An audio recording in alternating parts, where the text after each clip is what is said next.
cheat, but I stayed real. You were the lie I tried to heal. It was Slow tempo, lightly, bittersweet. Our minute, never seen a result. Just me and my vibe, and my vibe. Had my drink on the day, the waves crashing slow. Then you walked in, and the whole place started to glow. You had that fire in your eyes like a summer flame. Didn't even know your name, but I felt the same. You smiled once, and my world turned new. Like fate whispered, she's the one for you. 10 p.m. at the resort, that's when love came through. Didn't plan on falling, but I fell into you.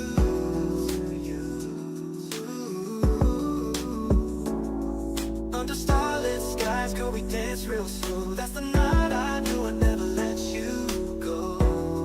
Yeah, yeah, 10 p.m. you changed my life from a stranger to the love of my nights. No, no.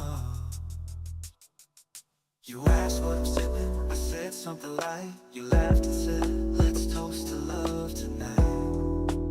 Love tonight, oh no. We talked for hours like we've known for years. Told you about my dreams, you saw past the fears. Music in the background, soft and smooth. DJ played that classic groove. I took your hand, we moved so free, like the stars had choreographed you and me.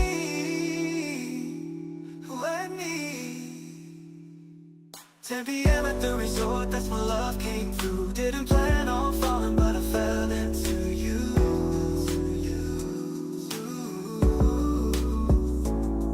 Under starlit skies, girl, we danced real slow. That's the night I knew I'd never let you go. Yeah, yeah, 10 p.m. you changed my life from a stranger to the love of my nights. Now every sunset reminds me of that night. Every laugh you share feels perfectly right. You weren't just a moment, you were meant to be the one magical chapter in my love story. 10 p.m. at the resort, you walked into my soul. Didn't need no fireworks, your smile made me whole. Made me whole. From that first hello to forever, we grow. And I thank the stars for letting me know that 10 p.m. was destiny's cue. How was it me? It was you in the dark, breaking my trust while I gave you my heart. You thought I'd cheat, but I stayed real. You were the lie I tried to heal. It wasn't me, no, it wasn't me.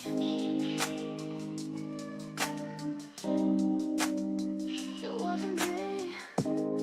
Played the role, said it was the one, but you were all wrong. Got you my trust while I gave you my heart. You thought I'd cheat, but I stayed real. You were the light I tried to heal. It wasn't me, no, it wasn't me. You played the role, said I was the one, but I was the one. But your actions showed you were already gone. I gave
Likely, bittersweet. Our minute,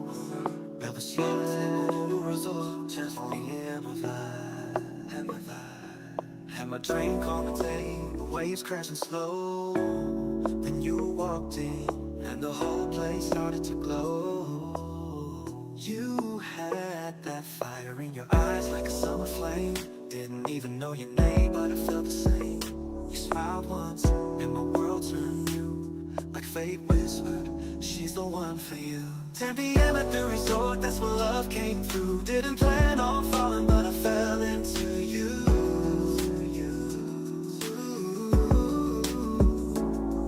Under starlit skies, girl, we danced real slow. That's the night I knew I'd never let you go. Yeah, yeah, 10 p.m. you changed my life from a stranger to the love of my night. No, no. You asked what I'm sipping, I said something light. You laughed and said, let's toast to love tonight.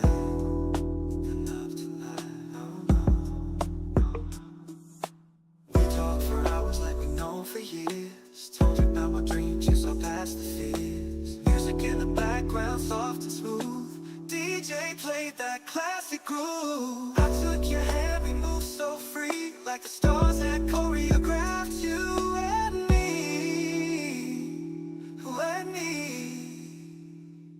10 p.m. at the resort, that's when love came through. Didn't plan on falling, but I fell into you.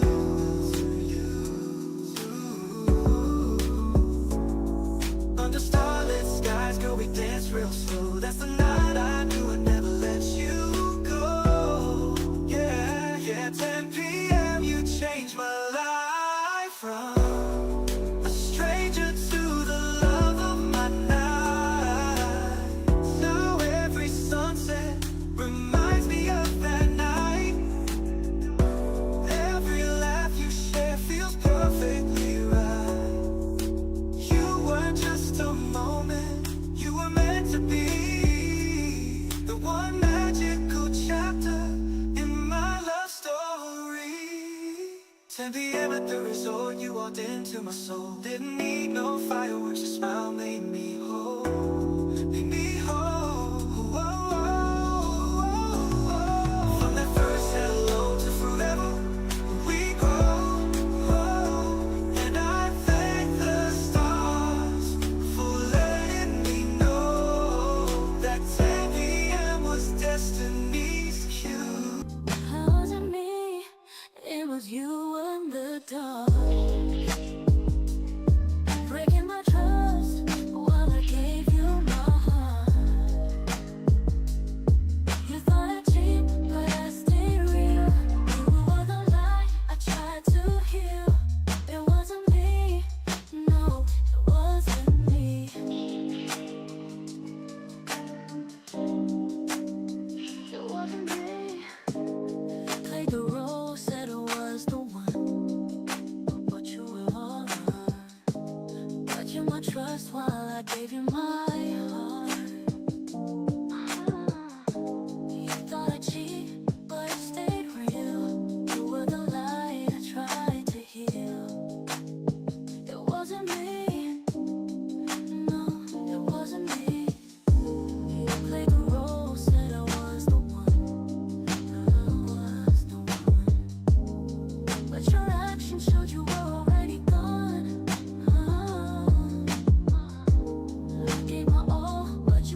I gave you my heart. You thought I'd cheat, but I stayed real. You were the lie I tried to heal. Slow tempo, lightly, bitter slide. So hi guys, welcome to this live. Today I'm going to react on this interview of Ihaji Made It. So first thing first, I'm going to display the interview. If you're on TikTok, you can't see this, but if you're on YouTube, you will see everything.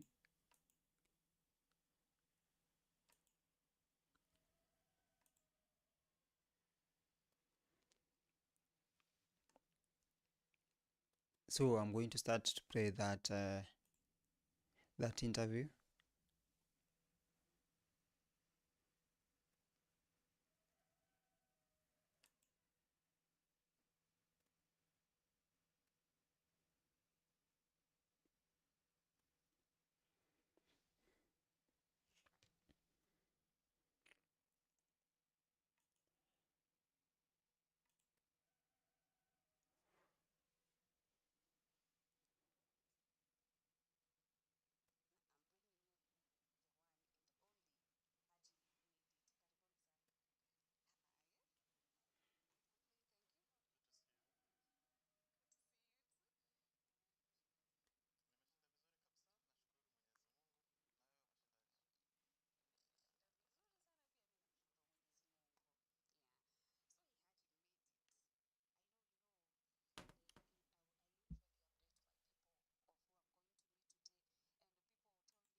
So the people from YouTube, just give me a minute. I'm setting up your audio.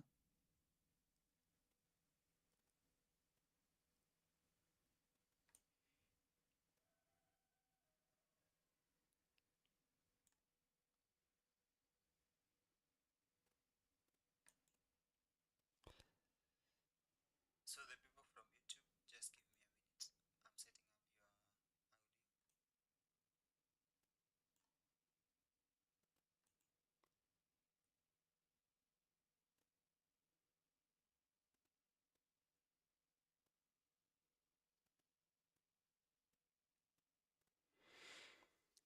I think we are good.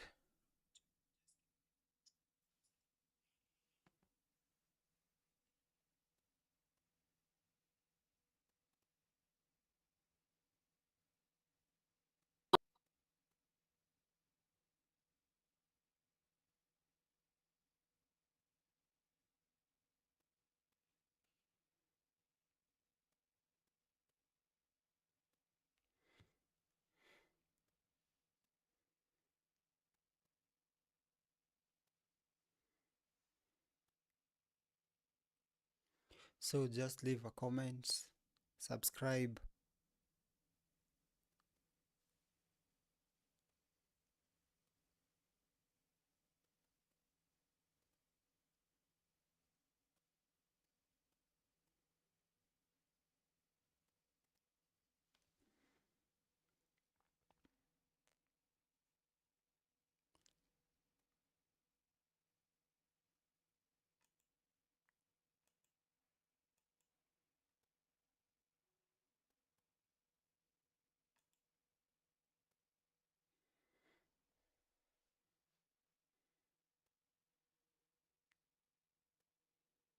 What the guy is a Tanzania.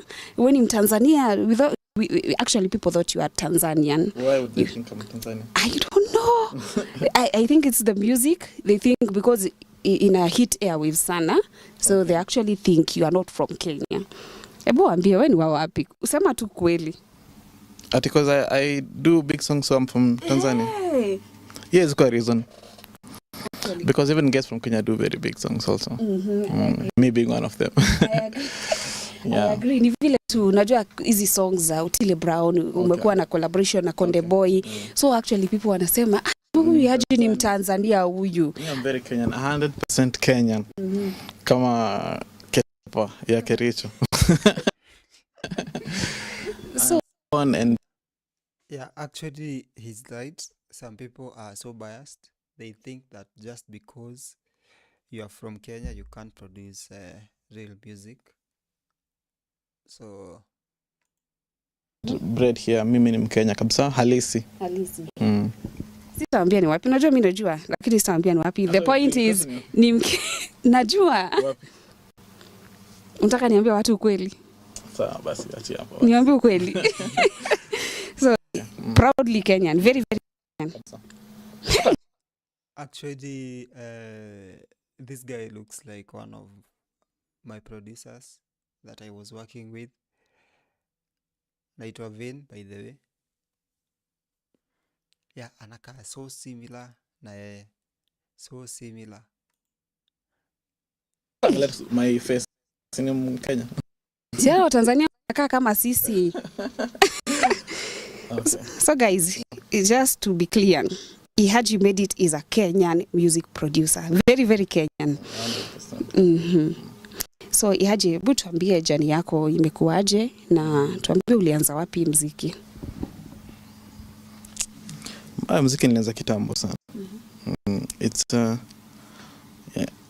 imekuwa part of my life from my childhood. Nilianza kupenda muziki from a very young age. But I think nimeanza kufanya seriously professionally around 10 years ago.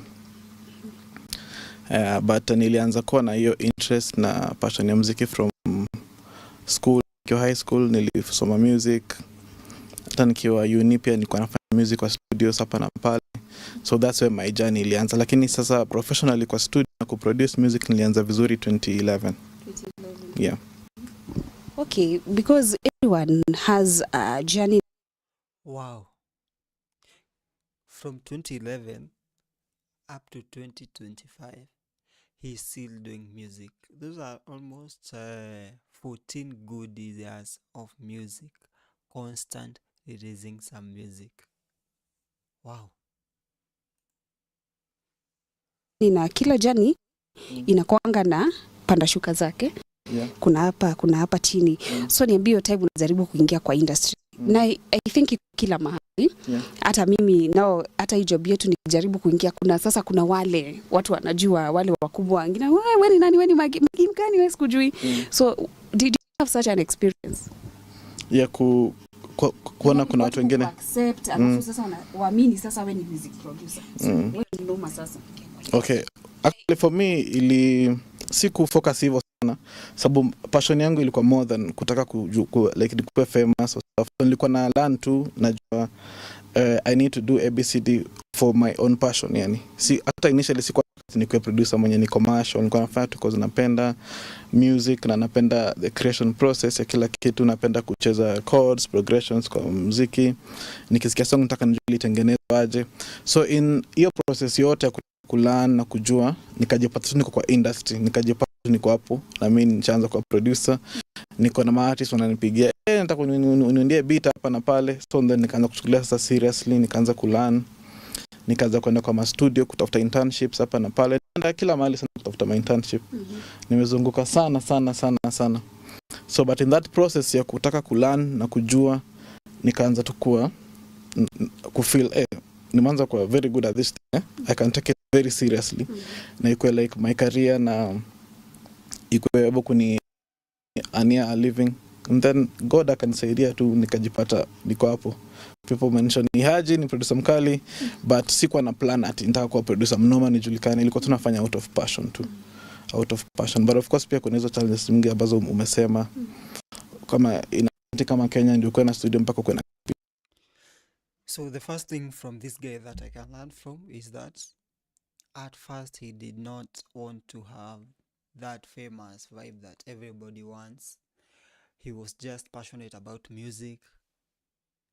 He just wanted to create music. So every time unakaa chini, music wins, ama whatever you're doing wins. The value that you're creating wins every time.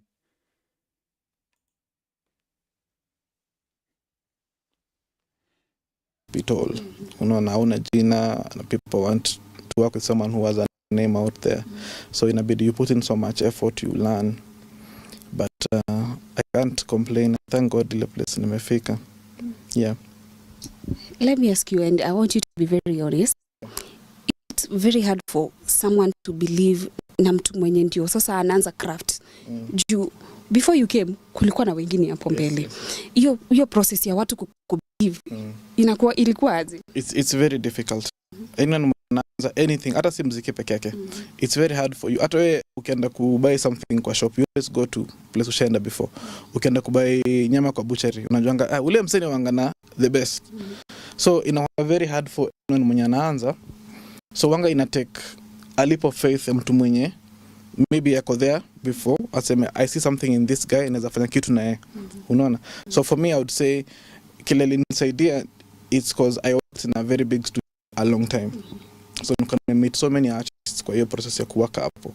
So vile nilienda solo sasa si kuanza peke yangu. So nilikuja na watu wote because they had seen me before.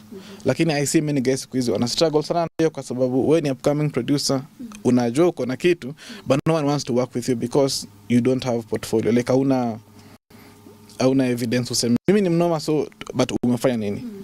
But wanga it's a very challenging thing for everyone mwenye anaanza. But for me I can't complain much about that kwa sababu nilikuwa na hiyo favor too. I worked with so many artists nikiwa an intern, nikiwa assistant.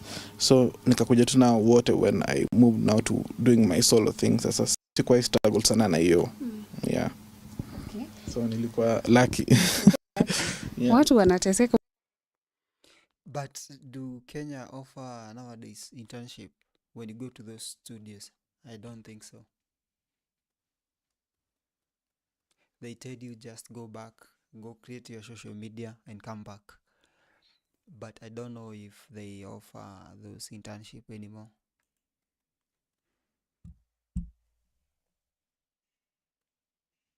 Huku nje I know, ndio mtu for sure. ajulikane. Yeah, hata mimi napata DMs mingi sana na ma producer. Manze I'm so good. Hata unasikia so ziko fiti, but now it's very hard ambia mtu ati you go and work with this guy kwa sababu amjui ajai before.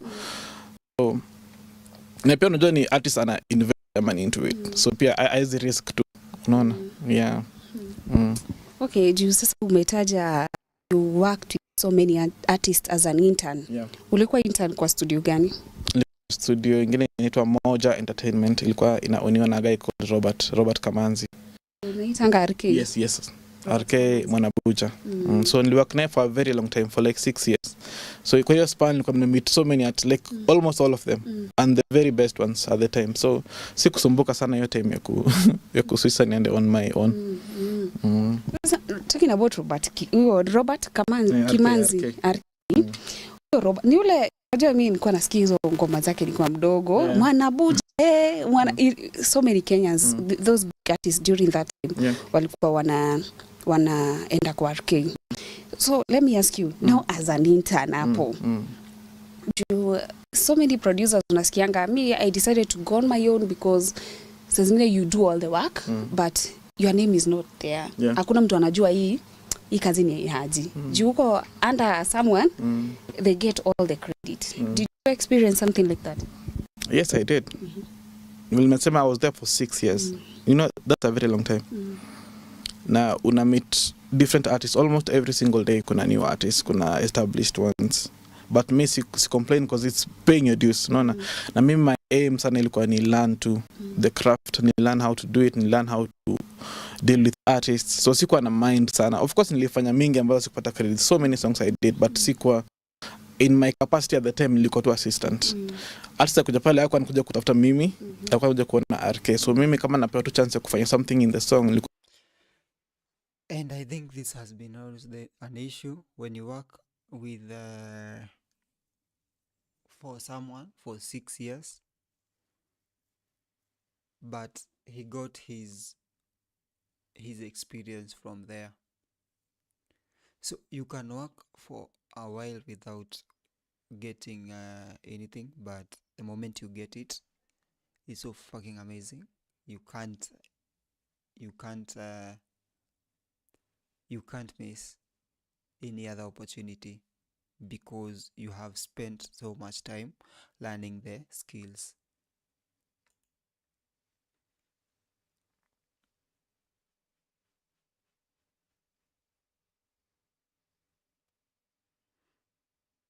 Nilikuwa na feel very honored to do it. So I didn't really mind ati sipewi credit. Ingoma imetoka sijaandikwa Ihaji, because I also felt siko ready for that at the time. Nataka nikuwe so good at it. Ndio time yangu ikifika, things will just fall in place na zialign tu vile inafaa. Wow, na kweli time nayo ilifika. Ilifika watu sasa tukaanza kusikia Ihaji Made It. Yani by the your slang unasikia tu kangoma, unasikia kangoma ni kazuri, alafu kakisha hapo Ihaji Made It. Yani katamu. Hata yani nyimbo mingi, hata mimi nikiwa high school nilikuwa najiuliza huyu Ihaji ni nani? Mfano kaka mzee, ulikuwa high school? Wasomi? Nilikuwa high school. Nikiwa kampo bado ulikuwa unafanya. So unasema 10 years. Sijamaliza 10 years tangu nimalize high school. So mimi basi ni mzee, nimekubali. Mimi niko na mimi. Lakini pia mimi ni mzee. Naenda 10 niko karibu. So talking sasa about artists, sasa umesha kwa intern, so umeenda hiyo process yote ya preparation for success now. Now when you went solo, after RK niambia alitravel. So no, RK is not in the picture right now. Sasa wewe ndio umeachwa wewe ndio uko na studio, wewe ndio sasa run things the way the guy did. So niambie, umeanza peke yako the journey, you have all the other artists that mulikuwa mna work na huko RK. Now who was the first big artist you ever worked with now after going solo? So haikuwa smooth hivyo tu, now it is gone, now people come and record with me. Hapana, haikuwa hivyo. So happened is after he left, so nikabaki try to figure out how do I do this now, kwa sababu now mimi ndio everything sasa. So the first artist I worked with alikuwa Nameless. Kwa sababu where the studio was at the time, alikuwa anaishi tu next door. Tulikuwa tuna hang out naye sana. So tulikuwa na naye sana out feel to he's my friend and he's a neighbor hapo. Na yote msikuwa na many clients. So nilikuwa na all the time in the world. Yeah. So tulikuwa tuna hang out naye sana. So we did so many songs. He's among the very first people I got to work with. Yeah, kwa sababu pia alikuwa na work na RK sana. So but now after ameenda You see, when you start working with a producer early enough, you get your sound very quick. And so as an artist, I think you should stick to one producer. Then later you can work with different producers.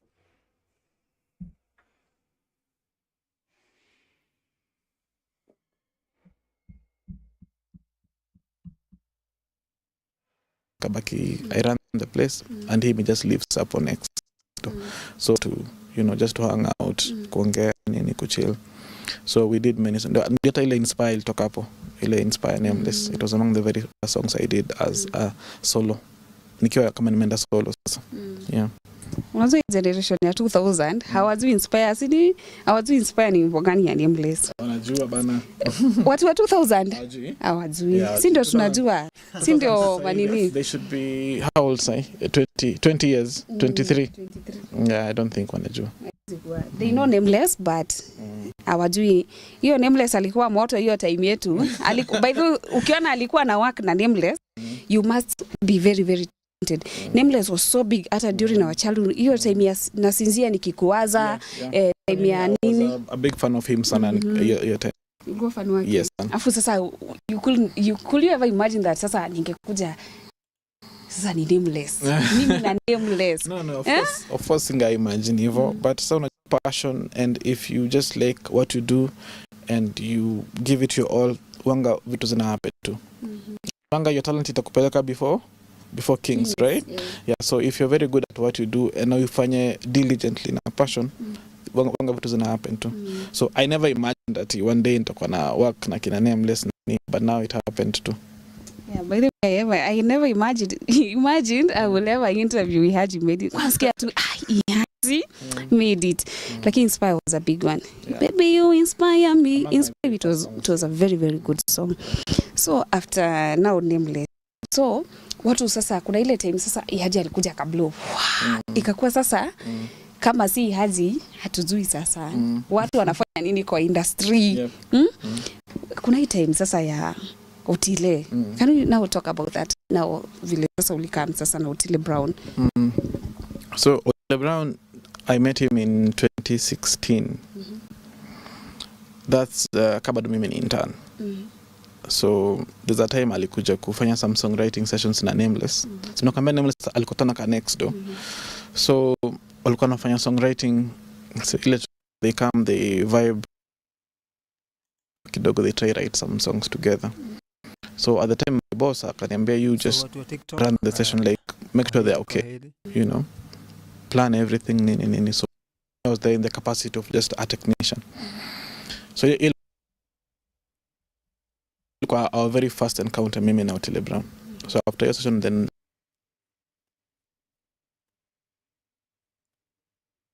he went his way, and then now after alikuwa na few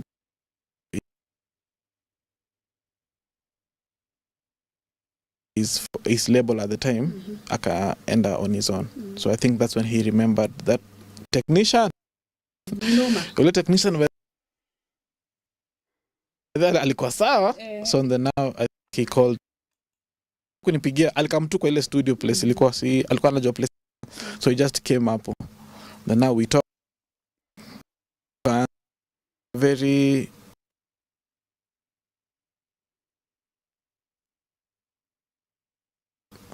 ilikuwa very important time both our careers, kwa sababu tulikuwa very hungry the both of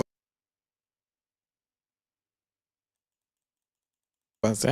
Mimi sasa hiyo nimebaki tu sasa. I need to now make something out of my career, kwa sababu now Arkamenda I'm just on my own. Na yeye ameswitch, ametoka from label alikuwa, he needs to prove himself also. So ilikuwa two very hungry people who want it so badly. That's why we feel hiyo chemistry kwa hizo songs, hizo ma Baby Love, Hi, nini zilikuwa very sana good place at that time. A very hungry place. Kimziki. Yeah, you know, someone said that vile unasema kuna music producers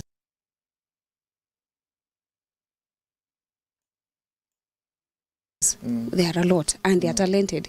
It just depends with who is hungry, who is. And I remember when Otile Brown did that Baby Love, the song because sasa hiyo time ndio sasa hata sisi industry yote ilikuwa Otile ndio amekuja sasa ku save the Kenyan industry and Baby Love was hot. Sasa hapo it was high, yani ilikuwa hey Baby Love. By the way hata leo ukisikia utafikiria ni kama sijisikia hivi. New every day. It doesn't get old. Tulikuwa in a very good space, a very sisi what mimi kwa very, and sikuwa nafikiria anything else, na iko ati out of earn to be famous. Ilikuwa tu now the passion for me, like the raw passion itself. Na alikuwa in the same space. Like I wish ningerekodiwa session tu kwa video, people on it.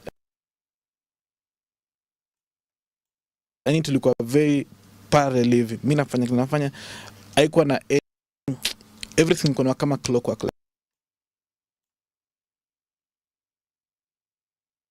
like this. Yani ilikuwa so smooth, tokea vizuri. Like I was very impressed by the session itself. Kweli mi Baby wenyewe. So I'm going to pause it for a second. I want to end the live from TikTok.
Now I can continue. Mimi iliingia yani baby love kwanza tu beats yani tumeweza yani kabisa kabisa. Now baby love now ikakuwa hit. Sasa Ihaji ndio hiyo jina imejulikana and now sasa 2023 music inaendanga ikichange. Tuna grow, tunaenda season zingine nini. Sasa wewe as a Kenyan music producer, kumekuwa tu na ile, we think Kenyan music might not go, the reasons why it doesn't go beyond our borders ni wengine wanasema ni language, mwingine anasema ni creativity, mwingine anasema ni sijui composition yetu sijui inakaje. Sasa wewe as a Kenyan music producer, what is your thought about that? About our music going global? Why kuna wale wasanii music yao inaenda na kuna wengine haiendi. Unasikia sisi we play Nigerian music lakini Kenya music haichezwi Nigeria. Why? Unajua, hiyo story, it's see about the artist too. Hiyo ni a collective, in something for everyone. The fans, the DJs, the producers, the artists, even the government. Unaona kama Nigerians na even Tanzanians, unapotanga the government is play a very key part in the music industry.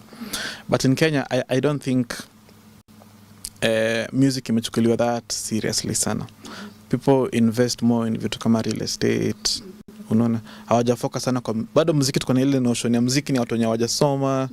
Unaona ni kitu part time, ni hobby tu, unajua, lakini si kitu anachukulia seriously. But now if kila mtu anaweza play their part, the fans, nimesema the DJs, the promoters, people to be able to invest in the music itself. I'm telling you, people are very sick hapa. People make music yani ajabu hapa Kenya. People are so good, extremely talented, lakini sasa because now bado kuna nini aziko. I truly agree with him. People are so talented out here. I have seen people who can sing. For structures aziko vile zinafaa kukua, artists are lipwi vile wanafaa kulipwa. People just take advantage of musicians. That's why industry iko hivyo. Si mambo na ati language or anything. Music is a language in itself. Unaona hawa wanaija, sometimes hata usikii kile wanasema, but you enjoy the song, right? Una feel ngoma ni noma. So si mambo about the artist too na the producer. It's all of us as a country. Yeah, but this was that 2 years ago. So to chukule music seriously, it's revenue stream for many people. Now people who invest in the music, you just see a difference. Yeah. Talking about revenues, there's a day we were having a conversation with you a way back, and I was asking you, Kenyan producers, how does this work for you? Do you record a song, munakuwa mko na nini royalties that you will get royalties forever kwa hizo songs? Kama producers wa huko, that's why they make money, a lot of money. Ama hapa Kenya ni nakuja session ni 30k, I just pay 30k and I go with the song. Everything the song will bring itakuwa yangu. So, unajua a song is owned na different song si artist tu. Ukisikia song ikiplay, there are people who played roles in the song, right? There's an author, a composer, a publisher. Na producer akona stake yake ina song kwa sababu anafanya kitu inaitwa composition. Hiyo beat unasianga mtu akidance tu, hiyo ni beat ya producer. Whether ulilipa session 5,000, 20,000, 50,000 au kubai hiyo property ya producer in terms of your song. Unaona, so you and I own forever.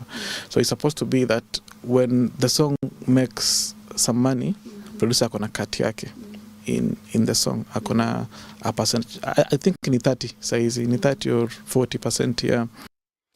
But I don't know if they keep this one. Do they get their cuts? I don't know. They don't. Yeah, whoever made the composition. So that's where inafaa ikuwe a revenue stream for producers. Also, kulipia studio time hiyo kama sema 30,000, 20, 50, that also. Alafu, of course, hizi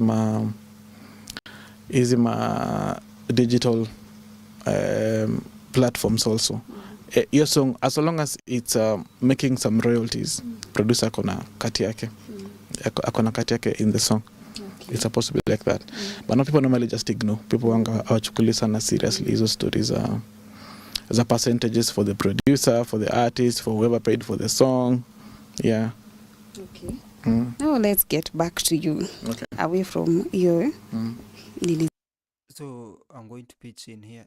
Royalties are supposed to be, as he said, maybe 20%, but royalties are supposed to be discussed before even the song has been released or mastered. So most of the time the last time I heard it was 5%, so I don't know. 40%, I don't know. I'm not sure. But royalty are supposed to be discussed before the song has been released. Liza wengine. Sasa kuna time tena ukakuja ukablow. Time gani? Time nyingine ukakuja ukablow. Yaani umeblow mara mingi. Kuna time nyingine tena ukakuja ukablow with Dusuma. Oh my god, Dusuma was big. Yeah. Niliona sasa nimeona iko past 40 million views. 40 million views. Imagine. Oh, that's massive. Dusuma was big. I was just listening to the song and go like, sasa okay. Now, ebu tell us, saki ko nini? Ebu tell us the making of Dusuma. So Dusuma was part of an album called Just in Love album that we are doing now, Tile Brown, at the time. So Dusuma is a very interesting song kwa sababu ilikuwa tu among the songs, uko ndani tu, one of the songs. I think the main song, ilikuwa tumefocus on the song. But yani music normally works in a very mysterious way. Hiyo ndio song ilikama ika blow up kwa hiyo album yote, but ilikuwa a song that I spent the least time working on in that whole album. I swear. Hiyo ndio kwani ulitumia dakika ngapi kutengeneza Dusuma? Unajua hiyo song ilikuwa iko na Made It, right? So Made It alikuwa travel ako USA. And then akatuma vocals zake very late, the very last day inafaa hiyo nini itoke, album itoke. Ametuma verse very late yani. Like say 8 in the morning, na inafaa mix the whole album by noon. Like 12 inafaa nikanisha. Unaona? So nilikuwa na very short time ya kufanya hiyo song Dusuma. Hata nikimaliza I was a bit sikuwa sure about the final mix. I was like, hii song. That's true, I can relate.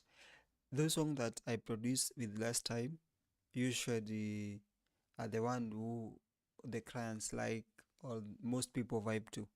But anyway, time ishaisha, let me just send the songs and submit. So I was very, very, very shocked na response to your song. I think Otile na his team, they didn't really take it seriously. If they did, wangefanya video. So even them, I'm sure it shocked them so much. They were like, why song imeenda hivi? Tungefanya hata video for it. Unaona?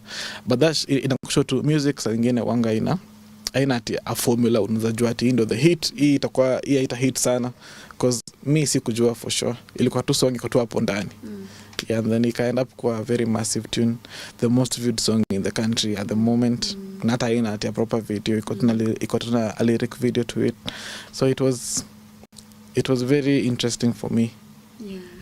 Aki Dusuma was well received. Yani ilifanywa challenge mingi TikTok. Siko na challenge over 500 million. Watu wameifanya hizo Dusuma. It's even more than that, 500 million challenges. Na kitu funny at it was the simplest song you did. It was the simplest and the one I spent the least time. Una songs kama kusabu hiyo niko na Regina, a good album actually. Hiyo song hiyo nini Just in Love album. It's a very good album. Lakini I spent more time on songs like Regina because I knew hizo ndio zinaenda kwa smash hits. This ones like I was iko pia na ile Watoto na Pombe done by Vicky. Iko na how am I forgetting the songs? Like it's a beautiful album. Lakini I can tell you for sure ile song ili pata the least time ni Dusuma. And something interesting about that song is the final song vile iko hivyo, the final song verse ya Otile, verse ya Medi, the final versions of the song zikifanywa we are not together sisi watu watatu.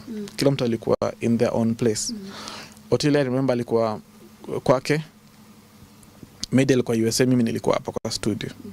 Hatuko pamoja tukifanya hiyo song, the very final version of it. Unaona cause time haikuwa inatolea tuko pamoja at the time. So hatuko in the same room tukifanya hiyo song. I knew music huwa ina work differently. I also remember there's another artist, what is her name? Amy Kosgei. Hiyo amefanya album taunelele ameiweka ya mwisho. Anadhani hiyo ndio song sasa haitalini. Kumbe hiyo ndio ilikuja hata ikamtoa. It's very very weird. For me for sure Dusuma yani wanga nimeshinda ku explain that song. No, like time ilikuwa kidogo sana. Ilikuwa kidogo alafu media delay kiasi na verse. Yeah, but nilichange tu kitu kidogo the very last minute. Nilichange kitu on the beat. And then sasa ikafanya pia nani akachange verse yake, Otile akachange verse yake dakika mwisho. Sasa time hakuna, tunakimbizana na time. So nikaifanya tu mbio mbio. Hata sikuwa nakumbuka vizuri nimefanya nini exactly aje. Ilikuwa tu on autopilot. Juu time ilikuwa kabisa imeisha kabisa. Nilikuwa kama now, so nilikuwa na ngoma zingine kama 10 za kumix na kumaster. So nilifanya tu very fast iishe. But now imagine that's now the biggest song. Very big, very big. Maybe tuseme yani time ya God ilikuwa imefika. It's a very simple song, anyone can just sing along. Alafu ilikuwa inachezwa si Kenya, si Uganda, si Rwanda, si Burundi. Yani hiyo ndio ilienda viral ile mbaya kabisa. So after Dusuma so kukakuwa na collab wengine moto, and by the way I told you Radio Maisha, mimi sijui wanakuanga na nini na Ihaji Made It. 2 to 3, 3 to 4. If you listen to Radio Maisha, you listen to Milele FM, there's this song, they start playing your playlists. Wanaanzanga na ile song ya anaitwaje, Nika the Queen. Okay. Yeah, they study, they go to Woman, wanaenda za Ben Psycho, wanaenda those are my people. Nikaanza kusema Radio Maisha kuna vile. Kuna vile uko na fans huko. So okay, nice. Which means una produce quality music yenye inachezwa kwa radio na watu ukiona wanapenda hiyo mix, people request the songs every day. And sometimes it's not just about the artist. Watu wanapenda kusikia the beats are good, the vile umecheza, the unajua kwanza keyboard yako inakuanga utasikia yani. Yeah, true. His songs are, his melodies are on key, beautiful placed. Hizi big fingers, what do they call them? Fancy fingers, unajua kutoa beats. Hata ikikuwa slow song, iko na the emotion part of it. Unasikia kwa strings kumbali, unasikia tu. Kwa sababu music ni about the emotion. Whatever song it is, iko ni song ya club, mpaka upate the emotion right. Kama ni an emotional song, you must upate ile emotion una try kusema in the song. Kama ni love song, mtu I feel love. Kama ni sad, I feel sad. Kama ni kupati, mtu I feel I want to go and party. So if you don't get the emotion right, then you won't get the song right. And you don't miss on that part. If you listen to Dusuma, you definitely know this is a love song. You just want to dance some salsa pole pole. Ukisikiza hii utasijua hii ni nini anasema, because the not hata bila kusikiza maneno utasikia kulingana na vile muziki imechezwa. So let us talk about the woman. Nini, you are such a beautiful woman. Akonde Boy, na Otile Brown. Now that one, hey, hiyo ni tamu. Mi hata ni I love the song so much. Aisha, I sing it every day. Hata my workmates wanajua. I sing it every day kwa plot yetu inachezwa kila siku. Kwa matatu kila siku. Ebu tell us now Aisha. Ebu tuambie Konde Boy alikuja mpaka hapa. Okay, so Woman, when did we do? I think it's a year old now. It's a year old now. Lakini tulikuwa tumerecord towards the end of 2021. Yeah, I think so. But it'll talk, I think, now 2022, early 2022. So, of course, Otile ni my boy. Sushinda naye sana hapa. We do lots of songs. Na Konde Boy ni boy wake. They're cool. They're friends. So I don't know. They talked nini. Sijui kama Otile alienda TZ, then because siku Harmonize sent me the verse. Okay. Alinitumia the verse, and when I heard it I was like, what the hell, this guy, what? Yani nilishtuka, nilipose kwa nikasema, what did I just hear? Nilishtuka sana because it was massive. Verse ya Harmonize ni noma sana. It's a beautiful verse, aliandika vizuri sana. So nikachukua mix the song. I didn't even know itakuwa hivyo big the way it was. What you mean uko unajua? Like me, rarely do I think about that. Hii song nataka iwe kubwa. I just do the song. I know it's a good song, unajua? But siko najua itakuwa. Because here is one of the songs that ilipata 1 million views in a couple of days, I think. In 3 days it happened. Yeah. No. So, and that's, hizo ni views mingi. Yeah, so it's among one of my favorite songs actually kwa sababu Harmonize aliimba vizuri sana. Otile's first verse hapo, it's a killer. I love the beat. Yani hiyo song tu ni hiyo song it's a killer. I love kwanza mzuri kama nini no hiyo part ya I sing it every day hata sijashika lyrics. They just came through and only for it, but it's just a nicely done song and I'm very proud of it. Yeah. So how did you feel now? Sasa wewe Ihaji, yani hiyo song ikisha Ihaji made it. Now Harmonize is big, and the guy is very, very talented. I don't know. He's very talented actually. Oh, you can overlook other things, but the guy is talented. Hata ukisikiza nyimbo zake zingine, sauti yake, mistari zimeweza. Sasa ulikuwa unasikiaje? Sasa yani song ukipita mahali, hiyo song by then yangu. Harmonize ni mimi tu. Of course I feel nice, but sio ni job yangu sasa. That's my job.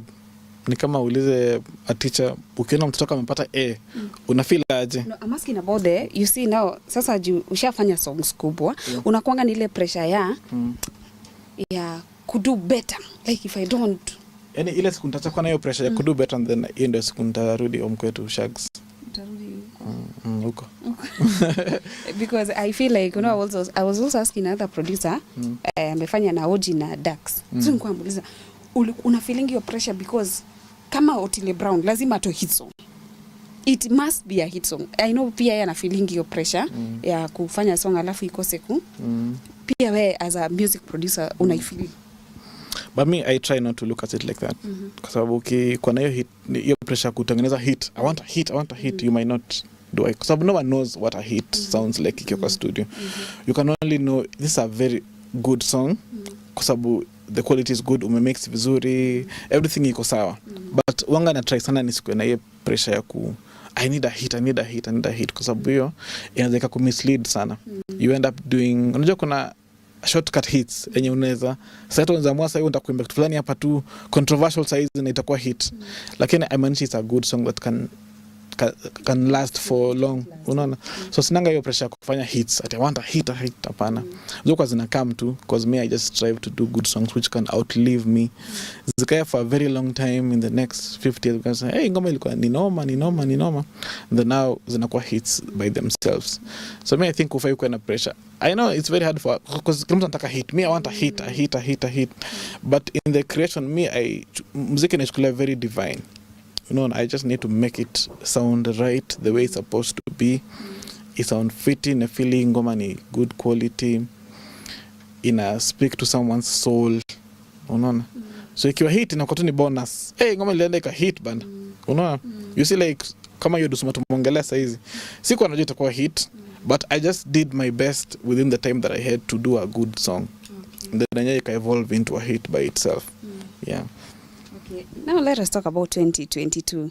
Hey, last year it was hectic. It had a lot of things, a lot of songs coming up. But now Ihaji blew up again. Like I said, I'm a blow mara mingi. Ihaji blew up again. Now there are these new guys in the game, Vijana Barubaru. Yes. I'd seen them on TikTok a lot of times. I was like, they're talented. Then kuna song wakafanya TikTok hiyo, sasa hivi. Po wakaipenda sana TikTok. And to my surprise, nani alikuza akaproduce your song? Ihaji Made It. Ihaji Made It. Now, Ebu tell us, how did you get to work with Vijana Barubaru? Ni wageni kwa industry, na we ni producer. You know, I know you don't like being called that. Lakini when the dawn, umechukua vijana. Ebu tell us, how was it? So, I met them through someone, a videographer, Rahim. So he called me and said, hey, these guys, man, they are so good. I will listen to them. So I can to me a link of their a song they did, acoustic version. I think they're just playing. And I was like, yeah, these guys are good. I was very impressed. And Kasema, let me organize for a meeting. I just meet them, we talk, we see what we can do together. So I called them, tukakuwa na meeting hapa, we talked. Nika vibe now. I was like, these guys they have something, they're very hungry, they're very passionate, they have raw talent kabisa. So I was like, these are guys I can work with.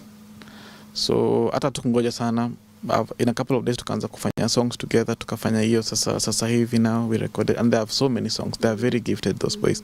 I can tell you kabisa, those are serious musicians. So tukafanya hivyo, and then luckily the song also people loved it already from TikTok. So ikaenda tu, so ika grow. It's bado mpaka saizi the song is still doing so well. Yeah. Hey, it just had to be Ihaji to do that song. Hey. You know the song meant to happen. Like the universe ishapanga tu, hata mfanya nini mtapatana, wewe na wewe mtapatana, you'll do this. You know? So infatuji avail, just be a vessel and acha Mungu akutumie tu. So mimi nilikuwa tu kwa hapo tu kama a vessel to, you know, to do the song, and I'm always ready like that. Guys, msione, if you look at Ihaji kama hajaongea, or if you see him outside na mjui, you will not know ni ametengeneza hit song. Ako tu mhambo. It's about me. It's about the song. Unaona? Mimi ni vessel tu. Unaona? Hata nikaji brag sana niseme, oh mimi kama si mimi. Napaswa ni javel. So sifai sana ni brag sana niseme, oh mimi ndio. Uko humble sana, alafu juu pia naonanga nominations zinakujanga hata za nje, zinakujanga unapata umekuwa nominated hata kwa awards za huku, unakuwa nominated za huko nje. That's why I think people actually thought wewe si wa hapa Kenya. Sasa hivi was a big one, by hata iko past 1 million views. Nimeona juzi imefanya ipo siku kali sana, and we are expecting more hits from Vijana Barubaru. Na sasa watu wanasema hawa sasa ndo wamekuja sasa kuokoa industry tena. Na sasa bado wako na Ihaji. Wewe unachukuanga tu wale. Tunakwambia mimi it's planned. Unaona? The only thing I do is I avail myself to the universe. Nasema universe, I'm here, use me. Unaona? So it can let a good artist like those. But mimi niko na so many artists I work with, unaona? So I'm always ready to work with new people, and hiyo nga inanipatia so much joy when I work with new people and we do things which change the universe, the world, they change their lives. Mimi napenda hivyo, napenda ku change, like I enjoy working with new guys more than even the ones who are established already. So we are building something new. Nimeona pia uko na songs na nani anaitwa je sana ipeitande. Nimeona uko na songs zake kadhaa ziko hapo, na tena ni tamu pia. Sana ipe rafiki yangu sana. Yeah, tulifanya EP, it's an EP with 5 songs poa sana. One with Nyashinsky, another with Calligraph Jones, na zingine zake hapo. Just by yourself. A very gifted artist, very good person. Yeah. Ako tu hivi, hata huwezi sema ni yeye, ako tu hivi. Unasikia vile anaongea tu, Suma was just few minutes. Yani ni easy tu kwako. Hey, it was Otile Brown. It was just easy. And people don't even. Kuna watu wanasemanga nikashika hivi, nikafanya na Otile. Nikafanya hivi, and you just work with them and it's so normal for you. The thing is, just work on yourself first. Unaona? Be ready in terms of Usionje people normally want nipatie namba ya Otile, nipatie namba ya Otile ama nipe namba sijui ya nani ni, but labda uko ready. Just be ready in terms of your skills. Everything uko ready. Ndio chance ikikuja you don't even struggle. It happen too. Because it was supposed to happen like that. Okay. Yeah. So kwa Instagram naonanga ukipost kuna Ihaji Made It, kuna hashtag hapo imeandikwa State of Ihaji, kuna tena Made It Entertainment, kuna nini? Hebu tuambie, is this kuna hii ni studio ama kuna pia una sign wasanii juu sasa sini Ihaji Made It Entertainment? Kuna nini? Yeah, my entertainment. Hebu tell us. Yeah, so that's my studio. But I'm working on it becoming a record label very soon. Hiyo ndio itakuwa IMI Entertainment, which is Ihaji Made It Entertainment. Yeah, it's my very soon. I'll launch it very soon. A record label where I'll be able to work with artists. Kwambia ukisha toa record label, we are done. It's over for you all. It's over. It's over, my people. Sasa hebu tuambie final words. Juu nasema record label. By the way, let's be clear. You also do gospel music. Juu tumeongelea tu akina Otile Brown. Nini gospel music. Ukiangalia songs za Ben Psycho. Very good songs.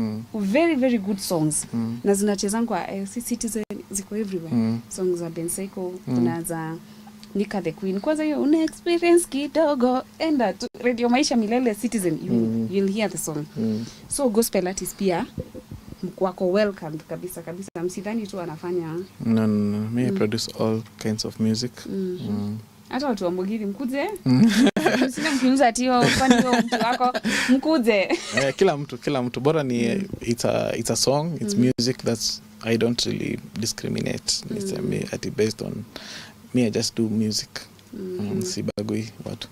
Okay. Yeah. Final words. Hebu ongelesha, kuna mtu pale unasema unapatanga DMs za maproducer wanakuambia mazee unani-inspire. Naonanga hata kwa comment section yako. I want to be like you bro. Bro natamani kuwa kama wewe. Hebu ongelesha wasi. Upcoming producers it's not easy to make it. But si kwa music peke yake. I think in every field you need to do the homework kwanza. Unaona, work on yourself, build your craft, build your sound. When the chance comes, isipata kama uko ready. Unaona, because squeezy life is imekuwa na shortcut mingi. People want very quick success. Unaona, people see Ihaji says they think mimi nilitokea tu. Me, I've been working for so long. Nikwambia for over 6 years niko na work tu. In a studio somewhere. I don't get the credits for ABCD. Lakini nilikuwa najua a time will come when I need a it's on me. Unaona? So work on yourself, build your craft, work on your sound. Unaona? Then everything else it'll fall in place too. Don't rush at success unataka unini leo umetoa hit kesho. You won't be able to sustain yourself hata ukipata hit saizi. Kupata hit si shida, but now can you be there for the long run? Yeah, so work on yourself to pole. Say it's easier kidogo. Kuna internet, you can always put your work uko nje and people will just see. People normally notice. Yeah. And everything is possible. Lakunanga a limit what you can do. You can achieve anything you want to achieve in this world. That's how God will make a universe. There's no limit what you can be able to achieve with your brain. Yeah. So wale wanataka mentorship, mmesikia Ihaji amesema he's working on it becoming a record label. I think hapo ndio utaweza kumenta watu na wasanii pia. I know there are 1 or 2, 3 things you can also share na artists wenye wanataka kuwa sasa kama Otile ama kama nani. So just wait, akilaunch sisi kama Media One International tutakuwa hapa na Ihaji. Na lazima tutaattend hiyo launch. You know, we'll be here to support you all the way. I'm very grateful. Yeah, pia aliniambia nikuze nitoe hit song. Mimi nataka hit song. Hata ukisema sijui nini, mimi nataka hit song. Na natoa hit song leo. Tunafanya hit song leo na Ihaji. Mtaniambia iko aje. Thank you guys so much. Thank you so much, Ihaji. So that was the interview. Thank you. That was so inspirational. So, key takeaways from this interview was build your craft.